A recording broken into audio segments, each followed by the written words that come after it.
entire room full of people for an unplanned presentation.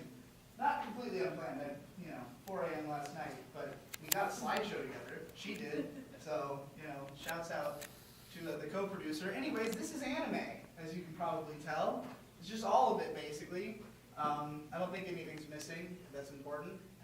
So there you go. That's all of it. I think you forgot SAO. Oh, it's got to be in there somewhere, right? I don't know how old this is, actually. Okay. Welcome to the history of anime marketing. I'm glad there's only 6 of you, so I won't have to disappoint an entire room full of people for an unplanned presentation. Not completely unplanned, 4 a.m. last night, but we got a slideshow together. She did, so, shouts out to the co-producer. Anyways, this is anime, as you can probably tell. It's just all of it, basically. I don't think anything's missing. That's important.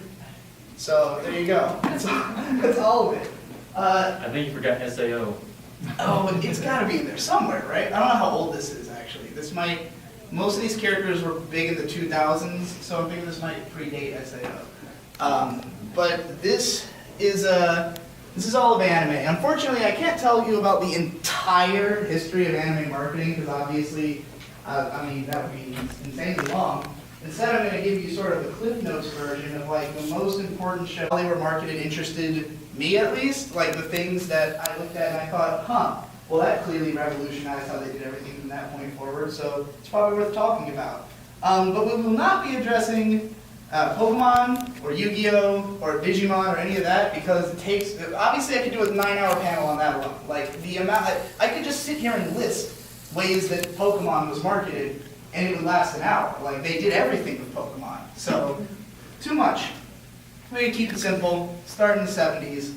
The Space Battleship Yamato, which is often considered one of the most important TV anime of all time, highly influential. It came out sort of in this post-Star Wars era of space operas being the big thing in cinema. And this one was, initially not in cinema, it was a TV series, which was planned to go for, I want to say 50 episodes, but it was cut down to 39, a story we're going to be hearing a few times over the course of this lecture.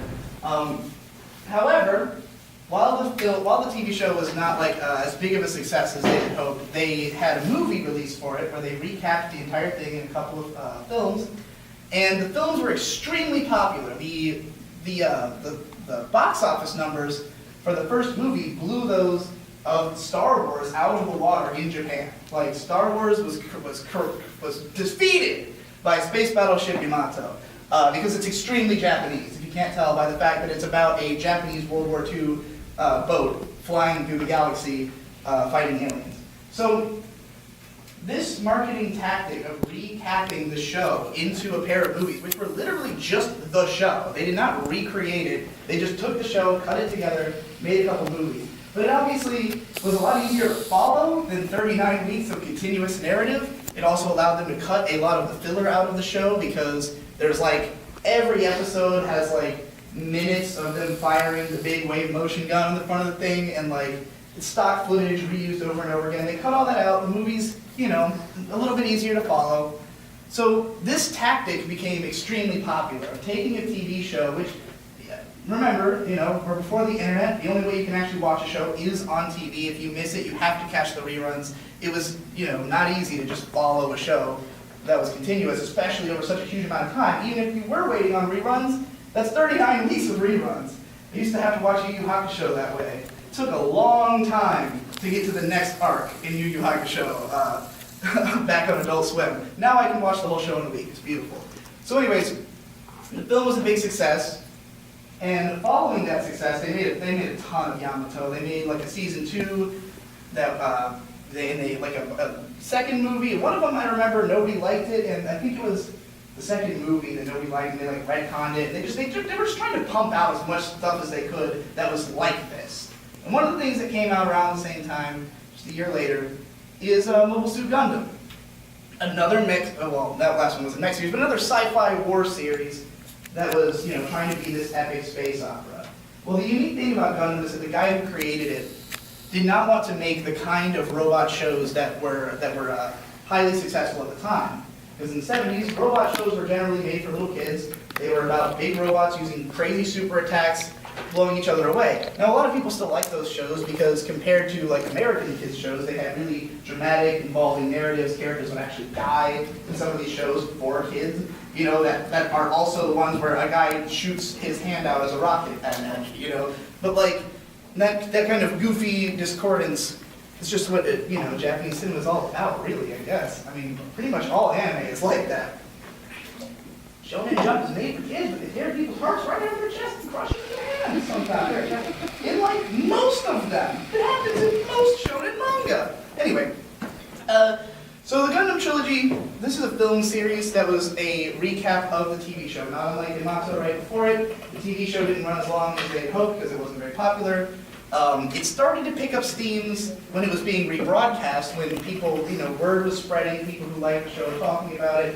But they eventually recut it into not one or two, but 3 entire feature films. And this is where, again, the marketing tactic worked because, once again, it was easier to follow a continuous narrative as a series of movies. This is still a thing to this day. You probably all know a few anime recap movies, Madoka Magica.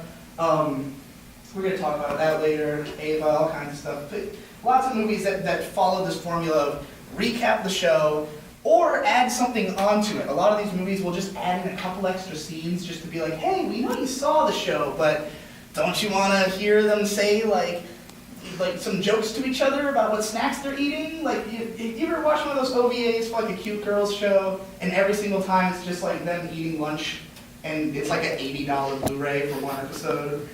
I don't know why I'm talking about that. That's another marketing. Hey, there you go. History of anime marketing. That's another one. Just make a really bad OVA where the girls are in swimsuits and people will pay $80 for that Blu-ray. We're not going to get to that in this lecture. But the most important thing about Mobile Suit Gundam is that in order to tell this darker, more adult story that Tomino wanted, he had to kind of like wrap it in the package of a popular kids robot show. Because that's what the Studio Sunrise was doing in the 70s. They just made lots of robot shows. They were like, look, we'll let you make a show. We'll let you make your crazy show because we're in a world where Yamato is successful, Star Wars is successful. We'll let you make a space opera epic, but it has to have robots everywhere. So like every episode, they introduce some new robot. A lot of them are like, you don't care. You just like, skip this episode, please. Some people argue that the original TV show is better than the film trilogy because they left out some important stuff in the second movie. But for the most part, this just flows a lot better than the original, and they cut out all the filler once again. However, whereas, serious war filmmaker Tomino wanted his Gundam to be pure white, he wanted it to be a war machine and serious, they were like, no one's going to buy a pure white toy. So they gave him some paint. And this is the RX-78 perfect grade model, probably like $200, but God, it's beautiful. Any mech fans in here? Anybody a Gundam fan at all? Man, y'all need to learn about robots. Go watch some robots. So this leads us into the 80s. Gundam's big now, Yamato's big, and a new class of human being emerges, a new sort of subspecies. Us, otaku, anime fans, we emerge. We're like, hey, this Gundam stuff's pretty cool, Shard. I like that guy. One does not care to acknowledge the mistakes of one's youth. Everyone's quoting at each other like, this is around the time that, the otaku subculture starts to form from people who love these sci-fi shows. So this show, Macross, takes those epic sci-fi stories that were so successful with the last 2 shows and decides to market it at otaku specifically by making one of the main characters an idol. A 16-year-old pop idol who saves all of space by singing until the enemies learn about the concept of love and develop culture, because they're fighting a sort of warmongering race who has no culture. They call it deculture, and they're disgusted with the concept of culture and love. However, as this war rages on and they find out about each other, bonds develop. So anyways, this show it's very subtly directly aimed at otaku. Like, on the one hand, it is a compelling war drama where characters die and it's dark and serious and there's a lot of there's a lot of intriguing military stuff going on, but more importantly, also Pop Idol, and you can do a lot with that when it comes to marketing. Pop Idols have become a huge part of anime marketing over the decades because the voice actor is usually also an idol. Usually some really cute 16-year-old girl who they can have put on tons of concerts and sing her songs that she made for the show. There's a ton of songs in this show. I can sing half of them for you, but I'm not gonna. At this panel, come back for the After Dark panel and remind me. Anyways, so Min-Mei here, yeah, like her voice actress is still performing these songs. She was at Otakon last year performing songs, or was it Anime Expo? Either way, I missed it, but she was performing songs from the show, still famous, still a good way to market the show. Show has 1,000 seasons, still on TV, and they just went more and more hard with the idol thing as time went on. If any of you have seen any of the more modern Macross shows, like Macross Delta, where I actually can't summarize it. I'm like trying to think of how to put it into words, and it's just like a mix of colors and noises and like frenetic lights and people singing in mechs to pilot mechs, like singing pilots to mechs, and also they transform. It's a lot to take in. There was also this thing called the Itano Circus. I just threw this in here because it's cool. Basically, this animator Ichiro Itano, who was first made famous for this crazy effect he has of missiles flying everywhere all across the screen and doing crazy loop-de-loops and stuff. Very popular, influential technique that still comes up in anime constantly. I don't know what it has to do with marketing, so I don't know why I put it in the slideshow, but it was in my run-through that I did last night. So anyway, continuing on this idea of like marketing anime specifically to anime fans, we have Gainax. Now I need you to understand that up until this point, the idea of like anime made just for anime fans was not really a thing. Like in the 70s, most of it was mainstream stuff. Those shows like Yamato and Gundam were not trying to be for anime fans. They were just trying to be for Japanese TV. But because this fandom emerged and that itself was a market and these people were so passionate, what the people over here at Gainax realized was that they could just like market straight to that crowd and develop a really intimate relationship with them, which is sort of what Trigger's doing now, and it's why they're here. But and they're from Gainax, obviously. But like back in the 80s, Gainax is the only anime studio, I think, that literally came out of nowhere. Every other anime studio has branched off from another one. All of them you can trace their lineages all the way back to like the first ones that were made by like film companies trying to make animation divisions. Gainax came out of nowhere because some rich kid who was a marketing genius just kind of grabbed a bunch of cool animators from his area, I guess, such as Hideaki Anno, the director of Daikon 4, Evangelion, Nadia, Kare Kano. It's easy to do this when you have them all in front of you, isn't it? He did stuff on Fooly Cooly, directed Gunbuster. Anyway, Hideaki Anno was just some really talented animator in college who was just discovered by this guy who was called the Ota King, obviously because he basically created otaku culture with this thing he's doing here. But this dude just gathered together all these animators and had them create these little short films for a convention called Daikon, which is a sci-fi convention. That's the Daikon 3 and 4 films. Through these, they were able, through just doing this, like just a college kid gathering a bunch of people and just making something really good, they could just show that to people and be like, look how good we are, can we have money to make something even bigger, as opposed to having to prove themselves by working through like lower level shows and doing assistant work on other productions, which is most of like how studios start out. These guys were just like, here's Daikon 4, it's really good, we want to do the OVA, we're going to do Gunbuster, and then Gunbuster, it's really good, everyone loves it, it's all good. It's all good until they made a movie called The Royal Space Force, The Wings of Honey Mize, which is one of the most expensive movies ever made, because in the late 80s, marketing went out the window, it didn't matter. Japan had a bubble economy, everyone was just throwing money around. Like, marketing, not important, just make the best movie imaginable. That's all anybody's trying to do. They're just like, we've got all the money, We're throwing it all at marketing. Hayao Miyazaki had emerged at this point. Kazuhiro Otomo, who made Akira. Like, people are making artsy movies. The whole world's recognizing it. This is what we're doing. Let's go all in. So everybody's just throwing lots of money. If you watch a lot of like late 80s movies and OVAs, they're all insanely beautiful. They're all just like lavishly poured over. Every cell is animated and there's stuff moving in the background and it's aesthetically gorgeous.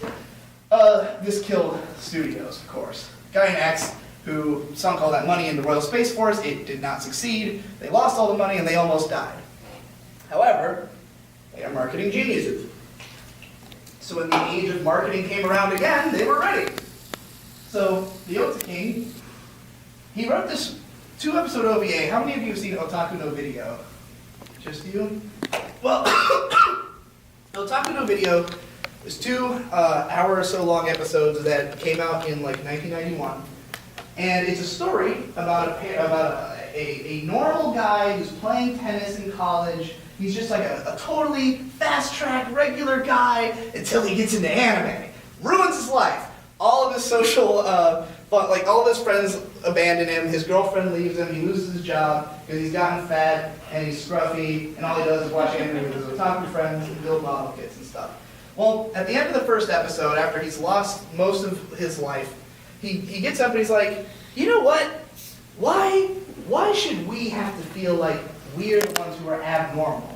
We should just take over culture. We should just like make anime culture into the mainstream culture and like make them all rue the day that they questioned us, which I then took as my entire life ethos. However, so what happens in episode 2 is that they start building a company, and the way that they do this is sort of Gainax showing you, here's how we did it. They just produce all their stuff with a really small team, but they focus on beautiful character designs that they can sell. Because with the Daikon film, you know, the main allure of it was this beautiful girl. Is she up here? Yeah, right there. Bam, on the sword. By the way, this was illustrated by Shigeto Koyama, he's literally at the trigger panel, or was. If anybody came from that, you just saw the guy. He drew this. We found that I literally ate dinner with that guy last night. Didn't know he was even here. And then we're like Google searching for this, and I'm like, oh my god, illustrated by Shigeto Koyama. That's so cool. I just saw that guy. Anyway, so, you know, this beautiful girl on the sword is the main selling point. And it's worth mentioning that she is the first animated character to have her breasts bounce. Gainax invented it. It's called the Gainax bounce. So there you go. They bounced her titties and they made her really sexy and they made a bunch of toys out of her. And so she was really successful. So they basically had this concept of garage kits.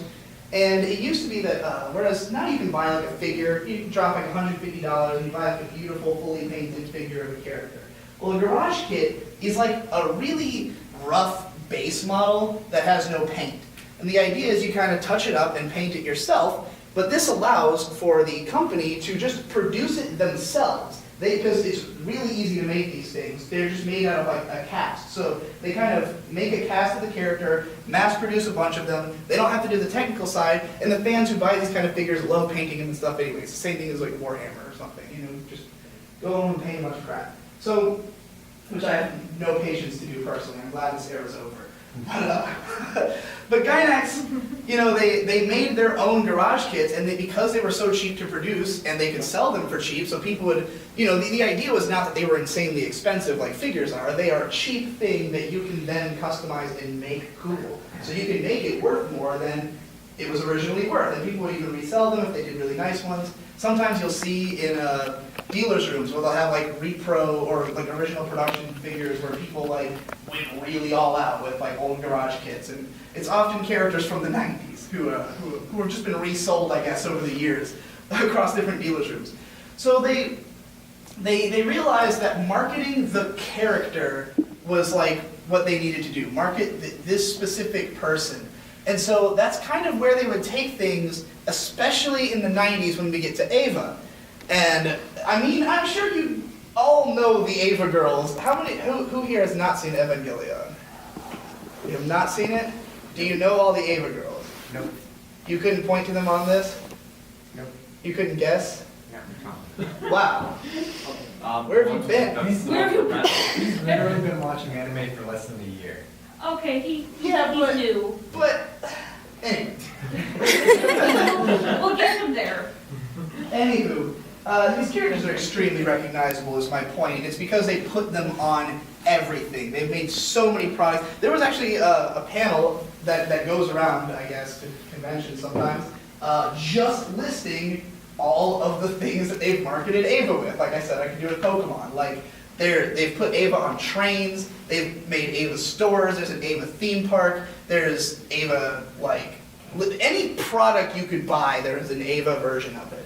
But even back in the 90s, the main way that they marketed, especially Ray and Asuka, who is the red-haired girl, for the two of you who don't know, is that they would just like release tons of art of them in different outfits, figures of them in different outfits. Like, you can buy hundreds of figures of those two girls in like every style you can imagine. Every artist has done their own rendering of them that's become a figure. The Monogatari series has kind of copied that with like releasing figures based on like just popular Pixiv artists and stuff. So anyways, yeah, they were really leaning in on the character goods aspect, and in the 90s they indeed rescued themselves. They made Ava one of the most successful and influential anime series of all time. Single-handedly created the genre of late-night anime, like low-budget crap made to sell to otaku. So thanks for that. We also want to talk about Ghibli, because Ghibli came around about the same time as Gainax. They were, granted, the people who were working there from the oldest, most established studio, but the really talented people, Hayao Miyazaki, Isao Takahata, they broke off and then made their own place and do their own thing. I wanted to bring them up because they have kind of, I feel like Ghibli and Gainax were both trying to head towards the same conclusion and taking very different routes to get there. And the conclusion is just make anime better, evolve the medium, keep influencing artists, like putting money back into it. Ava, we don't have a rebuild slide in here, do we? All right, I'll just talk about the Ava rebuilds, even though this is breaking the timeline. So the Evangelion rebuild movies is where they took the series and decided to just re-release it again, but as a set of movies. The first one is literally just the first 6 episodes of the show reanimated and slightly changed for film. But then it really veers in a different direction with the second and third films. But they've kept these movies in the theater, like they've kept them for so long, like it takes so long to come out, and in the meantime they sell so much Ava product that, if you're at my last panel, my theory is that Kara is stretching out the release of these Ava movies as long as possible to keep the hype alive, to keep selling more stuff. And the reason they're doing it is so they can redistribute that money back into the hands of talented animators, which is why Studio Kara did the Animator Expo, where they made like 39 short films with every unique animator they could find under the sun. So ultimately, I think that they're using the crass, commercial, otaku pandering side of anime to low-key give us something good. They're paying us back for all our suffering by giving us real anime sometimes. Miyazaki, meanwhile, just makes masterpieces and does not accept less than perfection. The man will recheck every frame of the movie that every animator did and correct them all himself. He will correct 70,000 frames. Does anyone know how many frames? It's one of those big numbers that always gets brought up when people talk about Ghibli. He checks lots of frames, is the point. And Ghibli has just survived on the strength of marketing the fact that they are the best. That is what the Ghibli marketing is hey, we are so good. We are paralyzingly better than every other studio. We are the only ones who make sure every frame is perfect before it goes to print. Worship us. We are gods. No one else matters to you. And as a result, the natural, the natural result of that is that people really love their movies and products and will buy them en masse. You can find Ghibli stuff everywhere. It's crazy. I was in Boston recently. There was a little store called Anime Zuka. And I went in there, and it was just Ghibli stuff. And I was like, man, there's a lot of Ghibli stuff. They must make a lot of money off of these old movies. And we'll talk about, I don't know if I have a slide about this actually, but one of the things that's become increasingly important over the decades is the holding of original intellectual properties for studios. Because if a studio owns the rights to their own creation, they can do whatever they want with it. They can make their own toys, they can make their own whatever. Most anime studios do not own the rights to most of the shows they work on, because mostly they work with production committees, and those production committees usually hold the rights.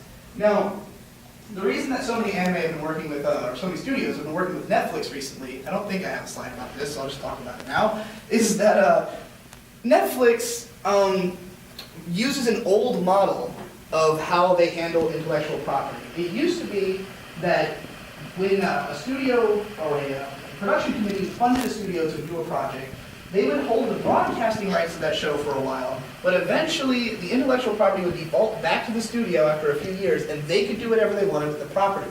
That's not the case anymore. Now, production committees just create a percentage for each part of the group, each person involved, so the studio, the producers, whoever else is involved, toy companies, whoever's promoting the thing. They all get a percentage, it's never renegotiated, they never get the intellectual property back, which means that let's say that you make a show with Sony, Sony does a poor job promoting your show, it's an original work, your team put a lot of heart and soul into it, but they didn't really market it that well, nobody watched it, and it bombed. Now let's say that you think that your show has tons of appeal and that you need to do some promo for it. You're like, let me promote the show, I know what's good about it. Well, you're gonna have to run everything you do through those companies, and all the money you make off of your single-handedly doing this is gonna go to them. So all your work is just getting redistributed to all these companies if they don't want to, if they're just sitting on your IP. You can't do anything with it. So Miyazaki's precious with his IPs. They were really hesitant about letting anyone release these movies in the US, for instance. The first time that they ever did, Nako's Valley of the Wind was released as a movie called Warriors of the Wind. Highly cut, very different dub, very different story. Miyazaki was not happy about that. And so they basically just set the price of their movies extremely high, and they were like, you have to be this serious about buying the rights to our movies. And of course Disney was that serious because they have that kind of money. But they hold on to all their IPs, they make all the money, so when you go out and buy a bunch of Totoro toys, you can at least be like, hey, I know Ghibli is getting some of this. Anywho, this is just a bunch of post-Eva results, because right after Eva, there was sort of a misunderstanding, I think, that Evangelion was, I keep pronouncing it differently every time I say it, by the way. I think there was a misunderstanding that Eva was successful because it was weird and deep and interesting. And I'm glad this misconception happened, because in the late 90s, there was just a bunch of weird shows. All this stuff is super weird, super different, real interesting, way lower budget. This is what happened because of Eva, but none of these were that successful. Because Eva wasn't really successful because it was weird, it was successful because the girls are extremely attractive and they marketed it to hell and back, I didn't even talk about the fact that Eva also had the recut into movies thing, except that they did the weirdest format of it imaginable, which is they released 2 films. One is called Death and Rebirth. The first half of it is like a weird, jumbled recap of the show, and then the second half is the first half of the end of Evangelion, which is a movie they released 2 years later.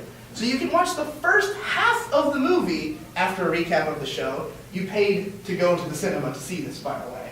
And then 2 years later, you finally get to watch the entire movie that you've been wondering what the hell happened there at the end of the first half for years about.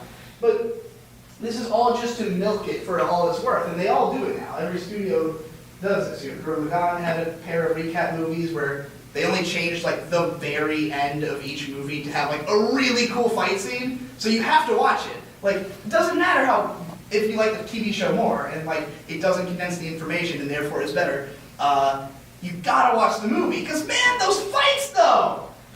So, alright, now we're gonna move on to the 2 most important anime of the 2000s, in my opinion. Not these 2, but anyway. One of them's Death Note. Death Note is extremely important, I think, because Death Note is an anime that, to me, was crafted on every level with the sole purpose of being the biggest mainstream success in the world, and it worked. It somehow completely worked because the people who did it are just that good at doing that. Because they are just the masters of creating the most mainstream marketable product ever. And they tell you how they did it in this manga called Bakuman. Bakuman is from the same writer and author duo as Death Note. It is a manga about writing manga, specifically for Shonen Jump, which we saw a lot of in that first slide. So Shonen Jump is really fascinating because the entire basis of the magazine is marketing. Literally, the stories that are in Shonen Jump are constructed from the ground up to last as long as possible. That is basically the goal of every Shonen Jump manga. Last as long as possible. So you need to construct a story that has legs, that can go a certain distance. You need it to, sort of just be something that you can expand on week after week and constantly find new ways to twist it so that people will just keep reading it. Now, some of them are designed to have an ending, depending on the author. If there's someone like, the artist who drew Death Note and Bakuman is like a really long time Jump artist who's done a lot of different series, but he always works with a writer, which is very rare for that magazine. Most of the time, it's just the writer is the artist. Because these two are they work with other people and stuff, I think is why they've made stories that have concrete endings, like Death Note's 13 volumes, Bakuman's 20, which is long for manga, but not necessarily for Shonen Jump. So anyways, this manga literally tells you every single crazy technique that they use to try to promote their manga, from things like, just some of it's like more serious, like the situation for the characters is serious, but for the audience it's goofy. So like when you put a character in a scenario where it doesn't cause them to become a comedy character, they don't have to become a comic relief, but the situation around them can be comic, and that way the seriousness of the story doesn't get interrupted. There's a lot of that in the Death Note manga. Like you'll see a lot of which was lost in the anime. But there's a lot of this serious comedy edge. There's a lot of these just narrative twists and stuff to keep your attention. Everything's built around these two iconic rivals who have like very basic, like broadly thematic ideas about the world. Like you can summarize each of their viewpoint in like a sentence. They're what's the word I'm looking for? Archetypes. So it's this battle of archetypes, a battle of wits, and most importantly, I think, 4-quadrant appeal. This is the most important thing about Death Note, is that it appeals to literally everybody. Obviously, young women like it because Light and L, who were two of the most popular shonen characters ever. That's Pretty Boys, if anybody doesn't know who we know. Then you've got the fact that it appeals to young men because the main character's a young man, you can relate to him. He's a super genius, so if you're like me and you think you're smart, you probably related to him right away. And he's a sociopath, so a lot of anime fans probably relate to that too. So you've got this guy, you've got this show that appeals to young people, but it also appeals to older people because in spite of the fact that Light starts the show in high school, very little of it is set in high school. Most of it's set either at Light's house or in police bureaus. There's tons of adult characters. Light and Elle are really the two youngest, highly relevant characters in the series. So for adults, they were able to watch this show, and while they might think that some of the characters are a little basic, or that the story is a little cheesy, the higher level, good versus evil conflicts of, hey, is it okay to kill people if it makes the world a better place? This is the kind of high-minded idea that adults sit around discussing over alcohol, or whatever adults do. I wouldn't know. So yeah, they had this 4-quadrant appeal, and then it was adapted to anime, and the anime took it to a whole other level because of a certain guy called Tetsuro Araki. Now this man is another huge marketing genius. Not only did he make Death Note, which is probably the most popular anime, I don't know, it's the most viewed on Mal. It's the one that I see the most products for, so it's the most relevant for being almost 15 years old. So yeah, really big deal. But not only did that guy direct that, he also directed Attack on Titan, the second most popular anime. And he also directed High School of the Dead and Kabaneri the Iron Fortress, all extremely successful shows. This man knows what he's doing. He is the master of making marketable shows. And the way he does it is basically just very Hollywood. Lots of bright lights, fast-moving images, crazy colors, bombastic music. He really takes things up to 11. He's always like, how can we make this the most epic, the most extreme, but also self-aware? It has to be self-aware because if it's not, then people won't take it seriously, especially adults. So he has the Death Note characters doing these over-the-top things. There's orchestral music playing, lights literally writing in a notebook like this, and throwing things, and the papers flying. I didn't want to throw the phone, actually. The papers are flying, sorry. Papers flying, he's going crazy. But then there's also scenes where he dramatically eats a potato chip, and you're like, okay, it's a joke. It's intended to be funny. I get it. I want to participate in the joke. I like it. However, it does make the tone pretty different from the manga. There will be a Q&A afterwards, if there's not. So, I'm just going to move on because I'm losing steam on Death Note here. Haruhi also came out around the same time, and I would consider it equally important, not nearly as popular in the long term. It's kind of died out. Nobody talks about Haruhi anymore. I think it's mostly because, what was that? It's so good. I think it's mostly because the IP's kind of been dormant for a while. And the last thing that came out was the Nagato Yuki show, and that was not worth watching. So, not as many people care. Back in 2006, this was everything. And the way I found out about Haruhi, and this is the one thing that Kyoto Animation, alright, hold on, let me take a step back. Let me introduce this. Kyoto Animation. This studio is very strange. Because whereas most anime studios are located in Tokyo, and they all kind of share lots of animators and staff, it's a very incestuous marketplace anime. Kyoto Animation's in Kyoto. They have no relationship to all that. They're very insular. It's just one consistent group of mostly women animators, seemingly, who are just out in Kyoto making the best anime on TV. The best looking stuff. They, for some reason, they just have better visuals than other studios. I don't know why. It seems to be that it's because they have better scheduling and just a really talented, well-trained staff. They're never behind on schedule. They don't try to bite off more than they can chew. They only bet on sure things. And they're marketing geniuses, so I guess I do know why. They're so so anyway, I found out about Haruhi in 2006 because of animated, how do you want me to pronounce it? Raise your hand if you want GIF. Raise your hand if you want GIF. GIF is winning. I like GIF winning. So animated GIFs were the first way I discovered Haruhi because I would be on forums and people would have in their avatars and banners all these shots of Haruhi of her groping Mikuru or doing a funny head spin or something. And I'm like, what is this? I was seeing images from this show because I was in really hardcore anime communities at the time who were watching stuff in Japanese because the show wouldn't be dubbed until about a year later after this. But I was just seeing all these GIFs and I'm like, what is this? This is the first show I ever watched fan sub. And I only watched it because I thought it seemed so hyped because everyone was posting GIFs of it. Well, the important thing about this is it's 2006. GIFs were new to be able to put in a banner. GIFs have been around, but they are such a huge load that it wasn't until broadband speeds increased that you could actually have GIFs on forums because usually they would ban that kind of stuff for being too big of an image size. But as that became less of a concern, GIFs became a thing. Now, the marketing genius behind this success is a guy named Yamakan. I've compared myself to Yamakan sometimes. Because he's a marketing genius and also the most controversial man in all of anime. Because he constantly opens his mouth and says things that he shouldn't say. It's weird. He knows how to market TV shows, but not himself. He's real bad about that. He has a tendency to say things like, anime is dead and it's all garbage now, and I'm going to retire if my next show's not a hit, and then it flopped.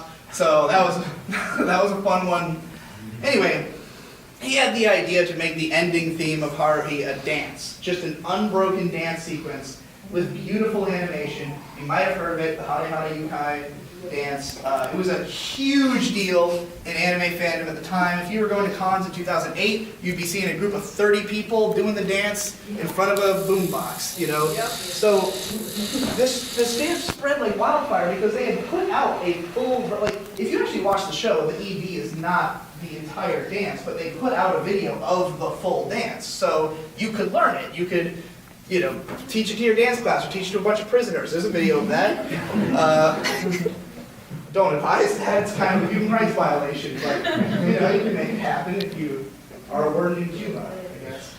I think that's where those come from. Does anyone know what I'm talking about? Have you seen the prisoner dance videos where they do Thriller? You know what I'm talking about.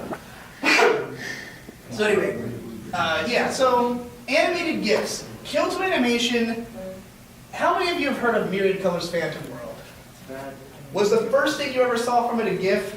I think so, yeah. Was it her going under the limbo bar? Yes. It was like, How many of you have seen a clip of a girl in an orange or yellow shirt going under a limbo bar and her tits are going like this, who didn't raise their hand on the last question?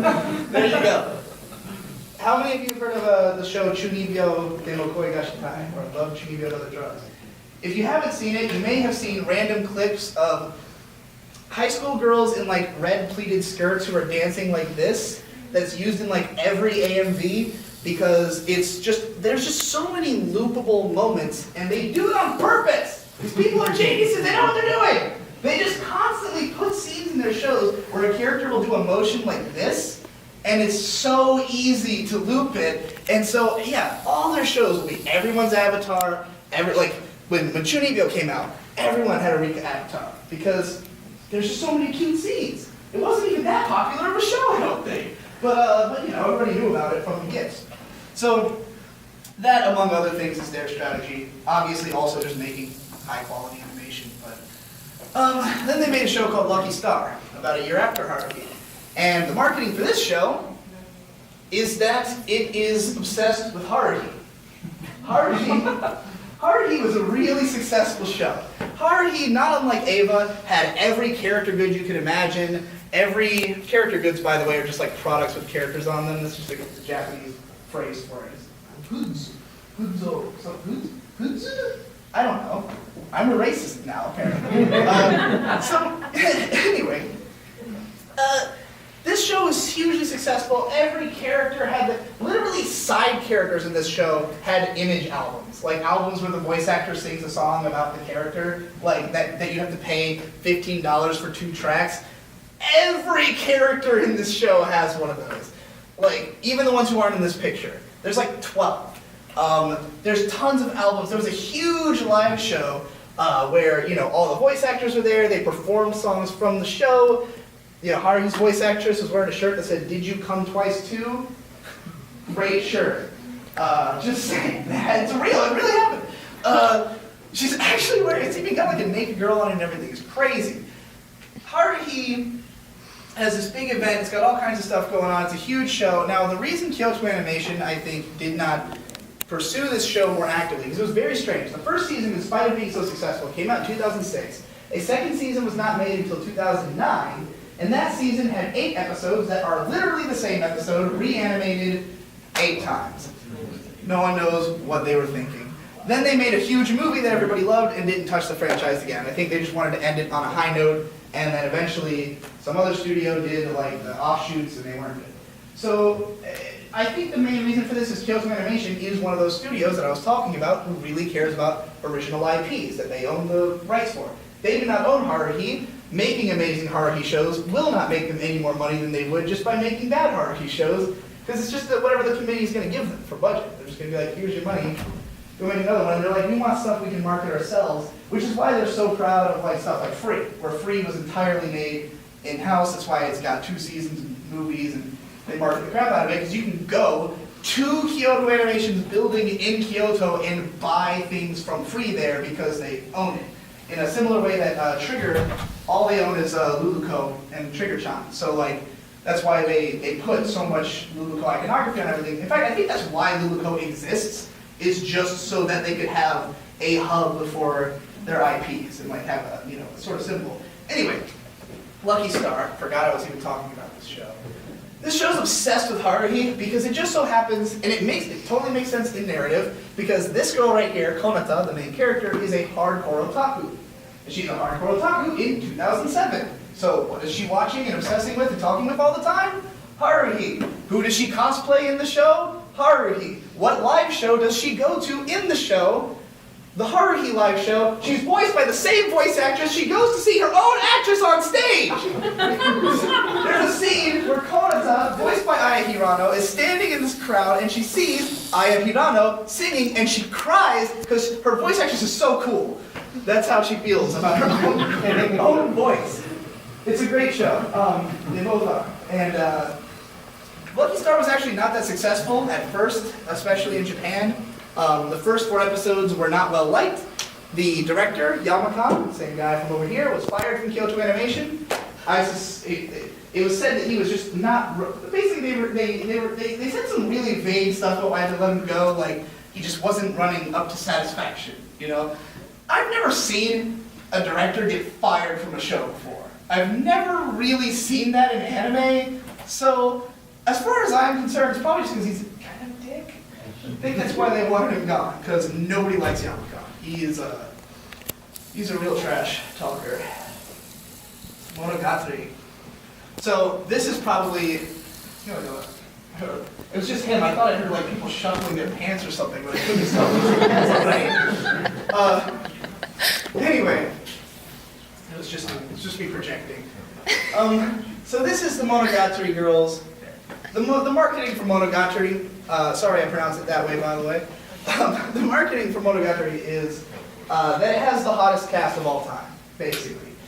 They got this artist, Akio Watanabe, who's a longtime otaku media extraordinaire. This guy's been drawing cute girls since the 90s and worked with this director before. Basically, they crafted this show to be the ultimate otaku-based show. It's based on a light novel, which is basically a format of book only read by otaku. It's FUBU, it's for us, by us, it's our media, it's light novels.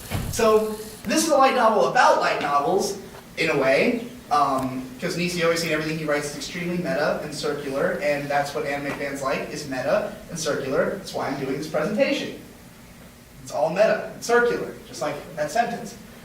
So, yeah, man, I don't know what time I have left. You have 15 minutes. I have 15 minutes? Okay.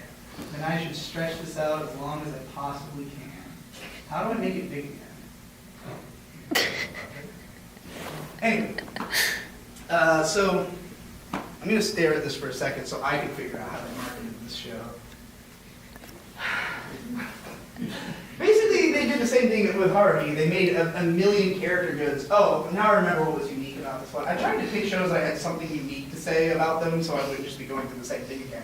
The unique thing about this show is that it's not finished, and that somehow worked in its favor. Because when they sent this show to TV, half the fight scenes were just not there. It would just say like black screen for like 45 seconds because they had not finished it yet before it went to animation. So if you watch like episodes like 7 and 9 of the original before they, if you were to watch it online now, of course they replaced it all with the Blu-ray release because who wants to watch the TV version? But yeah, there's tons of unfinished scenes in the show. And because other than that fact, the show is really good, otaku really liked it, and they wanted to see the finished version, this had the highest Blu-ray sales of all time by a landslide. This crushed everything because they just made the perfect otaku media, and then they made it so you had to pay for it to get the best version of it. So there you go. I don't know if they did. I doubt they did it intentionally. I don't think any studio, takes something to print unfinished intentionally. Now, I will say a lot of them censor stuff intentionally. I didn't put it on here, but there's a little show called Kodomo no Jikan. Yeah, somebody's heard of it. It's like a laugh with your sound and Dave. It's a lolly show. It's known for being like the most lolly show. But when they aired the anime, they put these gigantic censored things on everything. It was basically the symbol no, the Japanese symbol no, which is in the title. In the title it has a little orange circle around it. They put this big orange circle over like every frame of the show. But like when you actually watched the DVD version, nothing that was happening was that risque. None of it would have involved covering nearly the amount of the screen they were showing. And it's very obvious that because they were trying to market this as like, hey, don't you guys want to see some lollies? You know, like, you gotta buy the DVDs, we covered the whole screen, you can't even tell what's happening. And then you watch the final version and you're like, literally, I could have just watched porn and it would have been way better. So Mahou Shoujo Madoka Magica. Same people as Monogatari, same studio, same producers, same idea. So we make the show the biggest show of all time, which it was. It actually knocked out Monogatari and became the new biggest selling Blu-ray show, I think, or it was right underneath it or something like that. This one has the craziest marketing, the most fun, the best. It's not even that it's complicated, it's just that what they did is really hilarious. So Madoka Magica was conceptualized by an anime director called Aki Kishimo. He had the idea. He had previously worked on magical girl shows aimed at adults. So, like, if you've ever heard of Mahou Shoujo Lyrical Nanoha, he was the director of that. It was just a show that, like, has the attitude of a magical girl show for kids, kind of. Like, everything's about friendship and hearts, and, like, all the girls are super innocent and adorable little girls. However, it's very clearly marketed at otaku, partly because little girls get undressed sometimes, and partly because there's a space-time administration bureau, and they travel between dimensions and solve international space crimes. So that's part of it. That gets introduced out of nowhere, not by the way. You're just like watching a magical girl show, and then it hard cuts to a spaceship, and it says Space-Time Administration Bureau on screen. You're like, oh, all right. Guess that's where this is going. So, what does he hard cut to in this case? A girl getting her head bitten off by a giant monster, in case you don't know. Who here has not seen Madoka? Do you care about spoilers? No. Okay, good.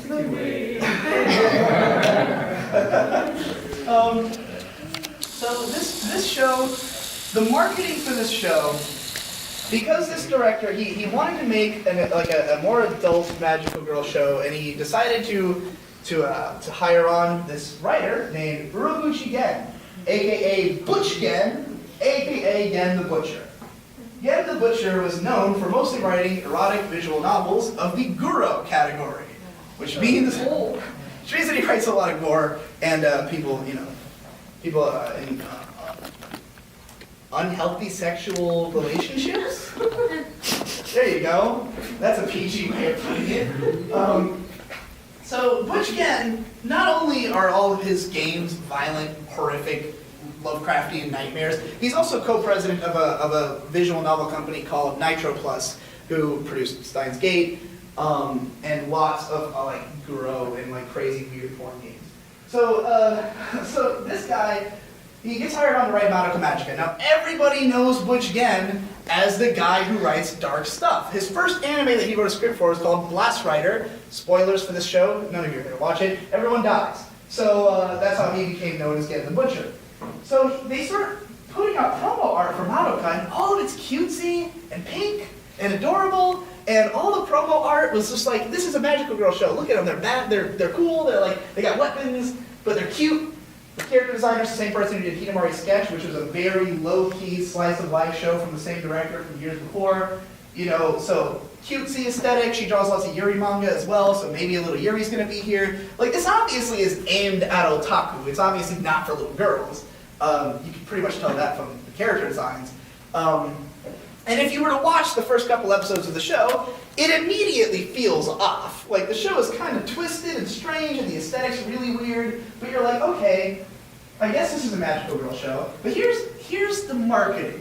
Because they knew Gen the Butcher was known for this, they told him, well, first they tried to just not announce that he was on the project. They were like, let's just make sure nobody knows that Butch Gen's on this, because then they'll know it's gonna be bad, it's gonna be, you know? But they couldn't keep it secret, so they just told him to go on Twitter and lie and say that he was turning over a new leaf and he was trying to make something really like, he just wanted to make something nice and pleasant for once. He said this. He went on Twitter and just lied. And just was like, yeah, I'm writing a nice magical girl show. That's what I'm doing. So everybody believed it, to the point, one of my friends, an anime blogger called Otosan, at the time, had written a post about episode 1 where he was like, maybe this is just Shinbo's warped idea of what a pleasant time is. Because the first episodes are really like dark. They are. I mean, most of you see it.